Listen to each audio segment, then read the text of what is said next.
श्री ज्ञानेश्वरी अध्याय 13वा क्षेत्र क्षेत्रज्ञ विभाग योग. श्री गणेशाय नमः. श्री सरस्वती नमः. तैसे जयाची ठाई न सहाने काहीची नाही आणि साहतू असे ऐसेही स्मरण नुरे. त्याप्रमाणे जो सर्वच सहन करीत असल्यामुळे ज्याच्या ठिकाणी सहन करीत नाही असे काहीच नसते आणि मी सर्व सहन करतो अशी अहंकाराची जाणीव देखील ज्याच्या चित्तात कधी उठत नाही. अंगा जे पातले ते करुणी घाली आपुले ते तसा ते निनवले घेपी जेना. जे जे शरीराच्या ठिकाणी प्राप्त होते ते ते माझ्या शरीराच्या ठिकाणी स्वाभाविक आहे अशी बुद्धी धारण केल्यामुळे सर्व सहण्याचे त्याला नवल देखील वाटत नाही.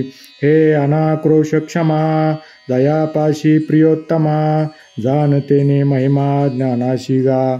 अत्यंत प्रिय अर्जुना, संतापा वाचून ज्याच्या ठिकाणी इतकी क्षमावृत्ती आहे त्या पुरुषाच्या योगानेच ज्ञानाला महती प्राप्त झाली आहे असे समज.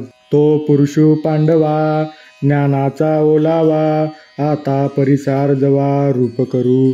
अर्जुना, तो पुरुष म्हणजे प्रत्यक्ष ज्ञानाचे जीवनच होय. आता अर्जवाचे स्वरूप सांगतो ते ऐक. तरी अर्जवते ऐसे प्राणाचे सौजन्य जैसे आवडे तयाही दोषे एकची गा. आता अर्जवते असे आहे. प्राणाचे बऱ्या वाईट सर्व प्राण्यांशी एक सौजन्यानेच वागणे असते. का तोंड पाहुनी प्रकाशू न करी जेवी चंडांशू जगा एकुची अवकाशू आकाश जैसे. किंवा सूर्य ज्याप्रमाणे तोंड पाहून प्रकाश करीत नाही किंवा जसे आकाश सर्व जगाला अवकाश देते तैसे जयाचे मन मानुसा प्रतियान आन नवे आणि वर्तन ऐसे पैते. त्याप्रमाणे ज्याचे मन प्रत्येक प्राण्याशी निरनिराळे होत नाही व वागणूकही याप्रमाणे असते. जे जगेची सनोळक जगेशी जुनाट सोयरिक आप पर हे भाक जाणणे नाही. जणू काय सर्व जगच ओळखीचे आहे किंवा सर्व जगाशी फार जुना संबंध आहे अशी वागणूक असते. आप पर हे शब्द तो जाणतच नाही. भलतेने शिमेळू पानिया ऐसा ढाळू कवने विकिया डळू नेगे चित्त. कोणाशी मिळणे अशी त्याची पाण्यासारखी वागणूक असते. कोणाविषयी त्याचे चित्त विकल्प घेत नाही. वारियाची धाव तैसे सरळ भाव शंका आणि हाव नाही जया. वाऱ्याच्या वाहण्याप्रमाणे ज्याचा मनोभाव सरळ असतो, ज्याच्या मनात शंका किंवा हाव उत्पन्न होत नाही. माये पुढे बाळका रेगतान पडे शंका तैसे मन देता लोका नालोची जो. ज्याप्रमाणे मुलाला आपल्या आईच्या ओसंगात जाताना काही शंका वाटत नाही त्याप्रमाणे लोकांपुढे आपले मनोगत प्रगट करताना जो मागील पुढील विचार करीत नाही. भाकलिया इंदिवरा परिवारू नाही धनुर्धरा तैसा कोण कोपरा नेनेची जो. कमळाचे फूल संपूर्ण उमलले असता अर्जुना ज्याप्रमाणे आतील व बाहेरील भाग असा भेद राहत नाही त्याप्रमाणे जो मनाला कानाकोपरा ठेवीत नाही म्हणजे काही विचार गुप्त ठेवायचे व काही विचार प्रगट करायचे असे करीत नाही. चोकाळपण रत्नाचे का रत्नावरी किरणाचे तैसे पुढा मन जयाचे करणे पाठी. किंवा ज्याप्रमाणे रत्नाचे चोखाळपण म्हणजे तेज रत्नावरच नाचते म्हणजे रत्नावरच असते म्हणजे आधी त्याचे तेज दृष्टीस पडते व नंतर रत्नाचे ज्ञान होते. त्याप्रमाणे ज्याचे मन प्रथम कळले जाऊन त्यामागून त्याची क्रिया प्रगट होते. आलोचू जो नेने अनुभवची जो गावणे धरी मोकली अंतकरणे नवेची जया. जो इतर विचार करीत बसत नाही, अंतकरणात आत्मानुभवच दृढ करतो. मन आवरणे किंवा मन मोकळे सोडणे असे ज्याच्याकडून कधी होत नाही. दिठी नोहे मिनदी बोलणे नाही संदिग्धी कवनेशीन बुद्धी राहटी जेना. त्याचे बोलणे कधी साशंक नसते किंवा तो कधीही कोणाशी हीनबुद्धीने वागू इच्छित नाही म्हणून त्याची दृष्टी कोणापुढे मिंदा होत नाही. दाही इंद्रिये प्रांजळे निष्प्रपंचे निर्मळे पाचही पालव मोकळे आठही पर. दुसऱ्याशी त्याच्या 10 इंद्रियांची वागणूक मोकळी पंक्ती प्रपंचरहित अशी निर्दोष असते. त्याचे 5ही प्राण असल्याप्रमाणे दुसऱ्याकरता देखील सदा सर्वदा सादर असतात. अमृताची धार तैसे उजू अंतर किंबहुना जो माहेर या चिन्हांचे. अमृताच्या धारेप्रमाणे त्याचे अंतकरण कपटरहित सरळ असते. एवढेच नाही तर जो या चिन्हाचे माहेरघर म्हणजे राहण्याचे ठिकाणच होऊन राहिला आहे, तो पुरुष सुबटा आर्जवाचा अंगवटा जाणते तेची घरटा ज्ञानी केला.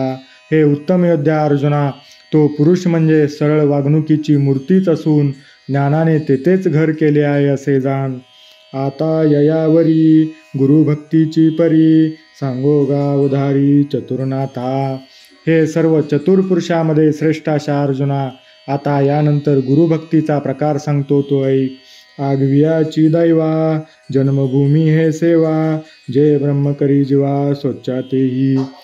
ही गुरुसेवा म्हणजे संपूर्ण सद्भाग्याला जन्म देणारी माता आहे, कारण ती त्रिविध दुःखाने पिडलेल्या जीवाला अविनाशी सुखस्वरूप असे ब्रह्म करून सोडते.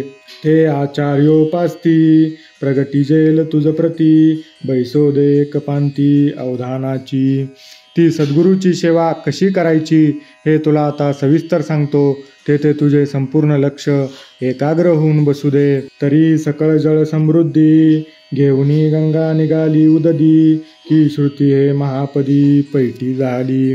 ज्याप्रमाणे गंगा संपूर्ण पाण्याचे ओघ घेऊन समुद्राला मिळाली तरी पुन्हा मिळतच राहते, किंवा संपूर्ण श्रुती ब्रह्मस्वरूपाच्या ठिकाणी प्रविष्ट होतच राहतात.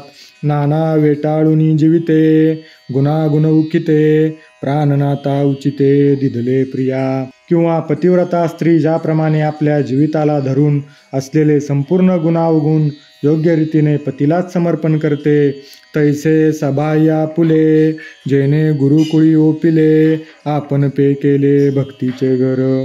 त्याप्रमाणे ज्याने आपले अंतर्बाह्य गुरुकुलाला समर्पण केले आणि आपण श्रीगुरूच्या प्रेमरूप भक्तीचे घर होऊन राहिला. गुरुगृह जये देशी तो देशूची वसे मानशी विरहिणी का जैसी वल्लभाते. ज्याप्रमाणे पतिव्रता स्त्री पतीचा विरह असताना मनात अखंड पतीचेच चिंतन करते, त्याप्रमाणे गुरुभक्ताच्या अंतकरणात ज्या देशात श्रीगुरूच्या राहण्याचे घर असेल त्या देशाचेच सारखे चिंतन होत असते. तिये कडोनी येतसे वारा देखोनी धावे सामोरा आडपडे म्हणे घरा बिजे की जो. त्या देशाकडून वारा आला असता त्याला पाहून तो सामोरा धावतो व त्या वाऱ्याला लोटांगण घालून माझ्या घरी आगमन करावे अशी प्रार्थना करतो. साचा प्रेमाची आभुली तया दिशेशीच्या उडे बोली जीव थानपती करून निघाली गुरुगृही जो. निर्व्याज प्रेमाने वेडा होऊन ज्या दिशेचीच त्याला बोलावेसे वाटते व तो आपला जीव गुरुगृहाच्या ठिकाणी ठाणेदार करून ठेवतो. परी गुरु आज्ञा धरिले देह गावी असे कले वासुरवा लाविले दावे जैसे. पण दाव्याने बांधलेल्या वासराप्रमाणे श्रीगुरूच्या आज्ञारूप दाव्याने तो देहरूपी गावी एकले म्हणजे कोठेही मन गुंतू न देता एकटा बांधलेला असतो, म्हणजे केवळ श्रीगुरूच्या आज्ञेमुळेच देह चालवितो. म्हणे कै हे बिरडे फिटेल कै तो स्वामी भेटेल युगाहुनी वडील निमिषमानी.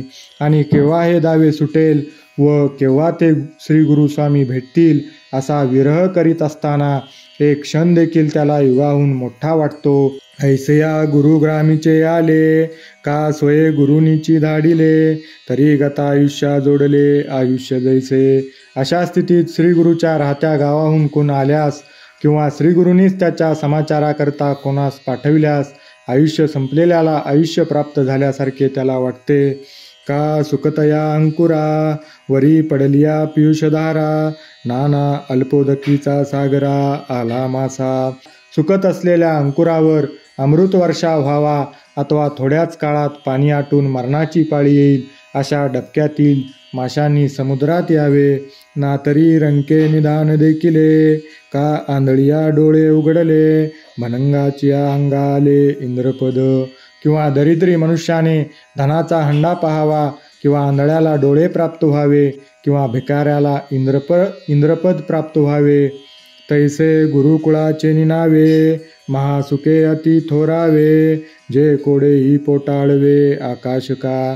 त्याप्रमाणे श्रीगुरूच्या कुळाचे नाव ऐकताच त्याला अत्यंत सुख होऊन तो इतका मोठा होतो की तो आकाश देखील सहज कौतुकाने पोटाशी धरील.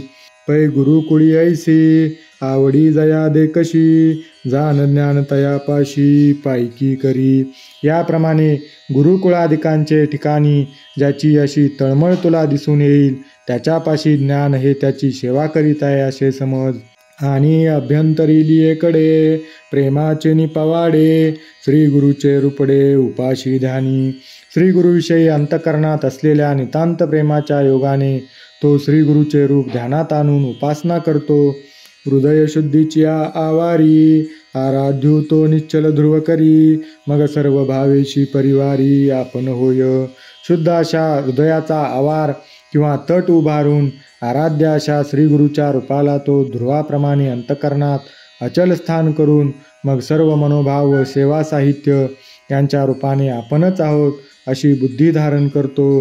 का चैतन्याची पोवळी, माझी आनंदाची आरावळी, श्री गुरुलिंगा ढाळी ध्यानामृत. किंवा चैतन्याचे आवार करून त्यामध्ये ब्रह्मानंदाचे देऊळ उभारतो व त्या देवळात श्री गुरुरूप लिंग स्थापन करून त्यावर ध्यानरूपी अमृताचा अभिषेक करतो. उदयी जता बोधारका, बुद्धीची डाळ सात्विका, भरोनिया त्र्यंबका लाकुली वाहे. ध्यानाने ध्याता व ध्येय यांच्या ऐक्य ज्ञानरूपी सूर्याचा उदय होतो व तो गुरुभक्त आपल्या बुद्धीची परडी अष्टसात्विक भावरूपी कमळांच्या फुलांनी भरून श्री गुरुरूप त्र्यंबकाला त्याची लाकोली वाहतो. काळशुद्धी त्रिकाळी, जीवदशा धूप जाळी, ज्ञानदीपे ओवाळी निरंतर. प्रातःकाळ, मध्यान्हकाळ व सायंकाळ असे जे शिवपूजे करता 3 शुद्ध काळ सांगितले आहेत, त्या तिन्ही काळी तो जीवदशेचा धूप जाळीत असतो आणि ज्ञानदीपाने श्रीगुरूला अखंड ओवाळतो. सामरस्याची रससोय, अखंड अर्पितो जाय, आपण भराडा होय गुरु तो लिंग. श्रीगुरूच्या ऐक्याने प्राप्त झालेल्या समरस्थितीचा नैवेद्य तो अखंड करीत असतो व याप्रमाणे श्रीगुरूला शिवलिंग करून आपण पुजारी होतो. ना तरी जीवाची शेजे, गुरु कांतू करुणी भुंजे, ऐसी प्रेमाचे निभोजे बुद्धी वाहे. एखाद्या वेळी जीवाच्या शेजेवरच श्रीगुरूला पती करून त्याचा भोग घेतो. अशी नाना प्रकारे प्रेमाच्या उल्हासाने बुद्धी स्फुरत असते. कोणे एके अवसरी, अनुरागू भरे अंतरी, की तया नाम करी क्षीराब्दी. एखाद्या वेळी अंतकरणात प्रेम दाटून आले असता त्या प्रेमाला क्षीराब्दी समजतो. तेत ध्येय ध्यान बहु सुख, तेची शेष तुळिका निर्धोक, वरी जळशयन देक भावी गुरु.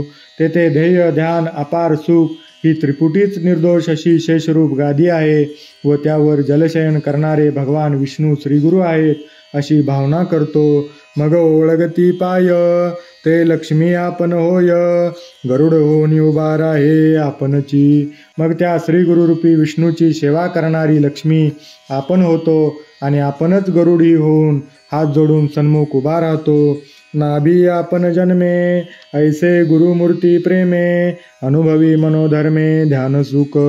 नाभीपासून जन्मलेला ब्रह्मदेव मीच होय अशी भावना करतो. त्याप्रमाणे श्री गुरुमूर्तीच्या प्रेमाने आपल्या ठिकाणी नाना प्रकारच्या सेवकाच्या भावना करून ध्यानाचे सुख भोगतो.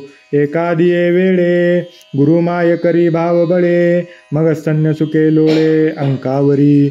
एखाद्या वेळी श्रीगुरूला प्रेमाच्या बळावर आपली जन्मदात्री समजून मी तिचे स्तनपान करीत आनंदाने तिच्या मांडीवर लोळत आहे अशी भावना करतो. ना तरी गा किरीटी, चैतन्य तरु तळवटी, गुरुधेनु आपण पाठी वत्स होय. किंवा हे अर्जुना, श्रीगुरूच्या ठिकाणी चैतन्यरूप वृक्षाच्या खाली बसणाऱ्या गायीची भावना करून आपण तिच्या पोटाशी बसत असलेले वासरू होतो. गुरु कृपा स्नेह सलिली, आपण होय मासोळी, कोणे एके वेळी हेची भावी. एखाद्या वेळी श्रीगुरूच्या कृपा प्रेमरूप पाण्यातील मी मासोळी आहे अशीच भावना तो करतो. गुरु कृपामृताचे वडप, आपण सेवा वृत्तीचे होय रोप, ऐसे से संकल्प विये मन. माझे श्रीगुरु कृपारूप अमृताची दृष्टी असून त्याखाली मी म्हणजे सेवावृत्तीरूप रोप आहे. याप्रमाणे मन अनेक प्रकारचे संकल्प करीत असते. चक्षु पक्षे विन, पिलू होय आपण, कैसे पया पारपण आवडीचे. कसे त्याचे अमर्याद प्रेम आहे पहा. एखादे वेळी आपण डोळे न उघडलेले व पंख न फुटलेले पिलू होऊन श्रीगुरूला पक्षिणी करतो व तिच्या चोचीतील चारा घेतो. पुंडलिक वरदा हरिविठ्ठल. श्री ज्ञानदेव तुकाराम. पंढरीनाथ भगवान की जय. माऊली ज्ञानेश्वर महाराज की जय. जगद्गुरु तुकाराम महाराज की जय. सद्गुरु भगवान की जय. बोल बजरंग बली की जय. जय जय रघुवीर समर्थ.